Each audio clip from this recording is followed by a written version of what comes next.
যারা নির্বাচনের জন্য এখনই অতিরিক্ত লাফাচ্ছেন তাদের জন্য দুটি কথা বলি। নির্বাচন অবশ্যই দরকার, দেশে নির্বাচিত জনগণের নির্বাচিত একজন সরকার অবশ্যই দরকার, না হলে দেশে তো ডেমোক্রেসি থাকবে না, তাই না? কিন্তু নির্বাচনটা হতেই হবে সুষ্ঠু, অবাধ এবং নিরপেক্ষ, যাতে জনগণ নিঃসন্দেহে নিজেদের ভোটাধিকার প্রয়োগ করতে পারে।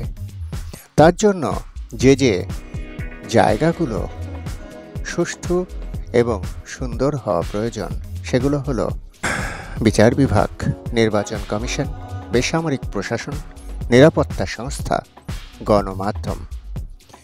এই বিষয়গুলো অবশ্যই নিরপেক্ষ হতে হবে, তবেই না একটা নির্বাচন সুষ্ঠু, অবাধ এবং নিরপেক্ষ আর জনগণের অংশগ্রহণমূলক হবে।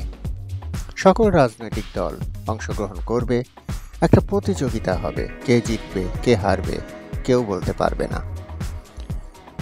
সেই কমিশন বা বিভাগগুলোই ডক্টর মোহাম্মদ ইউনূস সংস্কার করতে চান, তারপর নির্বাচন দিতে চান।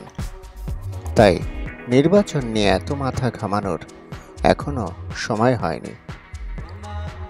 তারা কেবল বসেছেন, এখনো 1 মাসও পার হয়নি। এখনই এত চাপ দিবেন না, তাদেরকে একটু বসতে দিন, ভাবতে দিন, কাজগুলো করতে দিন। পারলে তাদের কাজে সহযোগিতা করুন, যাতে দিন শেষে প্রথম আলোটা বাংলার জনগণ সবাই দেখতে পারে। ধন্যবাদ।